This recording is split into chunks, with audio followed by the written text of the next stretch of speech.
Hello, welcome to Dominica. My name is Eve Philogene and your presenter is Perry Bellot. Perry Bellot went to 4 locations and he spoke to 2 people in 2 different locations. It's heartbreaking when you hear the story, what they had to say to you. And right now I've got this young lady who's going to tell me her experience, what she had in Hurricane Maria. Follow me. Hello, Queenie. Hi. My name is Eve, and can you tell me the experience you had in Hurricane Maria, please? Yeah, it was bad in Hurricane Maria, real bad. A lot of houses broke down, some of them their roof went away and a lot of trees fell. And my cell was under a concrete house shelter in rain and the wind.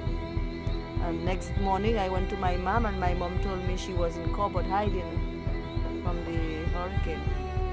She and my son and my cousin, both of them was in the cupboard. My uncle and my brother, each of them was underneath a table. They shelter in the hurricane, and the ceiling of the house broke down and fall on them, but nothing, they didn't get hurt because they were under the table. So everyone was okay? Yeah, everyone was okay. No one get hurt. So what about your brother? You got a brother as well. How was he? Yeah, my brother James, Okay. he was by my mom that time. So he was underneath a table hiding.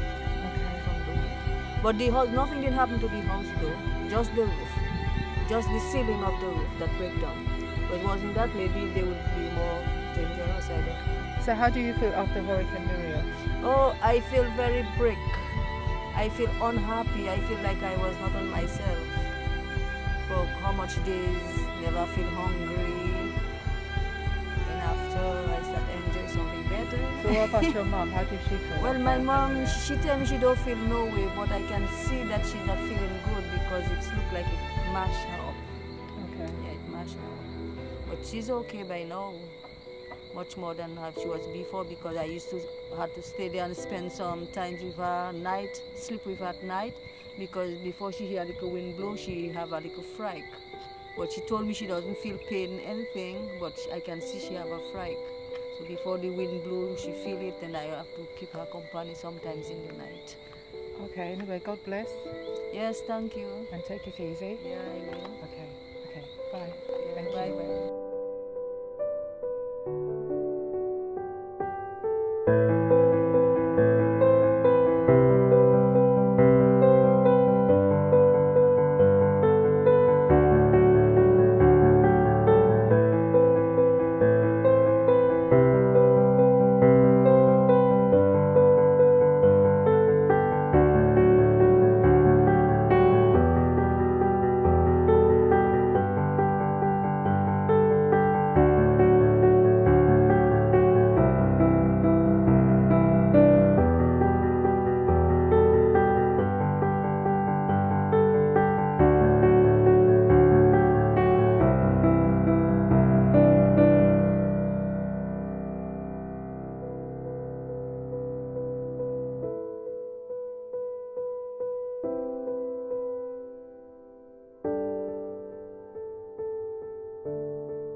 madam.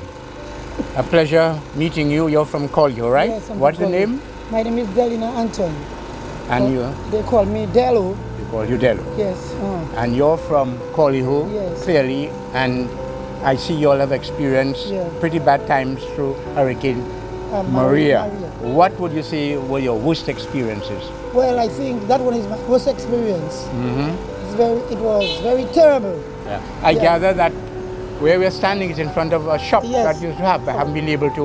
Yeah, where get it you repaired standing yet. right now, we had a little bar selling my Okay, drinks and so on. And so on. You know what I Okay. mean? Yeah. And where do you live in context Well, of? I live. That's my house. That pink and white house is my house. Okay, so now- You can oh, see okay. the roof come out. Come out, so you had to Yes. put tarpaulins Yeah, and yeah, so on. yeah. Yes. Yes. So it's been a pretty rough experience. It was very rough. What is it? Very rough that day. But I can see showing from tarpaulin, you're starting to repair. No, I don't start yet. You haven't really started, but just a little cover Just to be cover able to for the live rain, on for now. to Yeah. cover. Well, that is good to see, and I'm seeing a lot of other people are trying to fix up with the tarpaulin Very and so too. big damage that night. Yeah. Anyway, the night of the weather, the first piece of weather, it was when I got up, the first piece of weather passed, it was about 11 after 11. Okay. Anyway, me and my children, we went down the road, we came out and we go. The first roof I see that come out, it was Mr. Hill. Okay. When I see Down Mr. there, Hill, I say, my God. When we go inside another couple minutes again, I see the door that facing by the bed. I see one door fly inside. Then I see that it has a two-piece door, wooden door. Then I see another door fly, the other piece fly. You see serious business Serious coming. business. Anyway, I started to see bedroom and I had a 60-inch TV there. Yeah. I took it and I put it in my bedroom on the bed. Protect it. To protect it. Protect! The TV, when I get up in the morning, I see the TV behind the bed and the TV mashed up. Anyway, while we there, I hear him, brother, no, bro! Like us, though, he said, jump it inside there and you hearing people call, I thought people calling outside. My grandson telling me, somebody calling me. I say, me? I don't going outside there, no, nobody not calling me. I start to see set, yeah? Go in, up and down, brother, bro. I see that door fly. I see the other door of my bedroom fly. And I see the door of the other door fly again, the other bedroom door. Anyway, we went in the girls' room. Yeah. Boy, it's very trouble start. We have the door, holding it. Yeah. Door, we take our bookstand, bookstand had some books on it. We put in the bookstand, covered hold the door. 5 of us have the door. And I tell you, it wasn't that door. We should be dead that night.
Yes, we're at, I think it's about the top of Green Valley, that place at Pointe Michel where absolute devastation took place. And I have a special person who knows about that. Your name, ma'am? Sandra Peltier. Sandra Peltier, who lives, as I say, pretty much to the top part going down towards the sea, top part of Green Valley. And you must have had a hell of an experience at night. Tell us about it. Well, at first, I asked my husband to barricade the house. He refused. I started making noise, and then he did it. But the night, while we were inside there, I felt something like earthquake. But all that time, it was big stone and whatever that was coming down. We was nowhere of it, because it's nighttime, pitch black. No matter what we try to watch outside, you just can't see anything. It was the longest night of our life and the darkest night. And So you're just the hearing that noise Yes. and so on. Yeah. So I have a 12-year-old daughter was crying. It was 8 of us in the house actually. I have a 4-year-old and a 3-year-old. So I try to keep calm because Keep them. because that is what they need. If you start to react, they too will react. So Absolutely. Yeah. I started, I see you have good motherly instincts. yeah. Yes. Then now while we were there, the room window it got broken. Good. The wind that broke that. No, a big tree fell. Fell on and it. broke. Then the water started coming. The window is very tall. So I was wondering what could cause the water to reach that high. To cross the window. Yes. And we started barricading the window from inside. But we have to move from the window every time we hear something. Then a second window broke on the other side. My other son wanted to go outside. Tell him, no, we can't go outside. If anything, we'll stay inside there because we were already trapped. The water was all around us. In the road, at the side of us, I could hear it everywhere. And some big stones and whatnot. So, in the morning, my son told me it is the mango tree that fell. But in the morning, when I came out and saw the debris that was around the house, I did nothing else but cry. Because everybody that come there wondering how we made it inside there. But we're still alive for the amount of debris and the size of the debris that was on the house. My son could just climb it and go up on the house. I had some neighbors. They had war with me for years, telling me, well, you built too close to the boundary and whatnot. That same neighbors looked for me in the morning to tell me thank you. If it wasn't for us, they died. Yeah, They died. The house barricaded everything from going right from down. going down there. So Yeah. I had some people from Martinique who came to take picture and thing and whatnot. Yeah, well, you did a good job, and no doubt the good Lord helped protect the area and those around there. Obviously, lower down, they weren't too lucky. As you know, many died there, especially in this one house there and so on. Nine members. Oh yes, that's really tragic, really tragic. What would you say was your worst experience that night? What really touched you? When you really maybe started to panic a bit or something? Well, a certain time I felt like cold. My legs were numb. And the reason I felt so is like, I just felt to myself, all my children going to die and there's nothing I can do about it. It's not a good feeling. No. Because it's not something like, we have them and I want to climb to say, well, I'm going to protect them if water coming in. On our way is not water alone. Yeah. Big stone and big blocks, everything coming down. And big branches of trees. Even a piece of a house that got broken higher up was coming down with it. And then I have a big stone some inches away from the foundation of the house. So even if I would want to go, I can't go anywhere. I couldn't have gone anywhere that night. No? So that must have been really, really terrible. Yeah. Well, Mrs. Peltier, thank you so much for sharing with you. We hope, at least in our lifetime, we don't have that other experience again. But these days, with climate change, as they talk about it, you never know. And then in the morning, I found out that my mother died. So yes, when she saw everything, she started seizing and she ended up. Just the shock of the whole experience. Yeah, we gather a lot, and of course a lot of other people still missing from the Pointe Michel area. It was a terrible event. But well, we have to thank the Lord for those who spared life and certainly spared yours. And we're grateful for that, because by sparing you and your house and your children, it spared a lot of you. Madam, very nice job.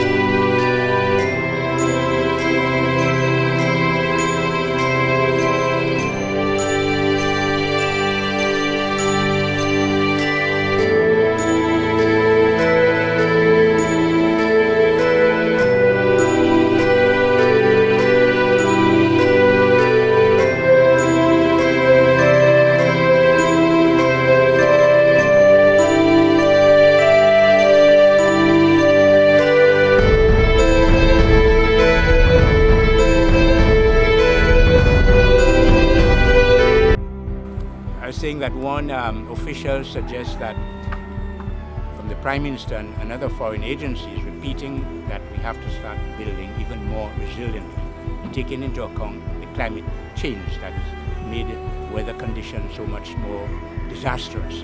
And that will mean strengthening our houses in a lot of ways.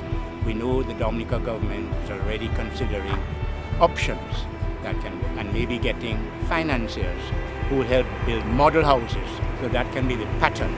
Unfortunately, just at this time, most people are more concerned with putting some kind of roof on their head, because a lot of people are still in a situation that even if they have a tarpaulin, there's still a lot of leaks with the tarpaulin and other parts of the house, so that it is quite a feeling of uncertainty every time it rains, you know, that sort of thing. But we're optimistic, as you have seen there. Dominica is starting to rebuild, and hopefully 6 months we may beginning to look like the normal.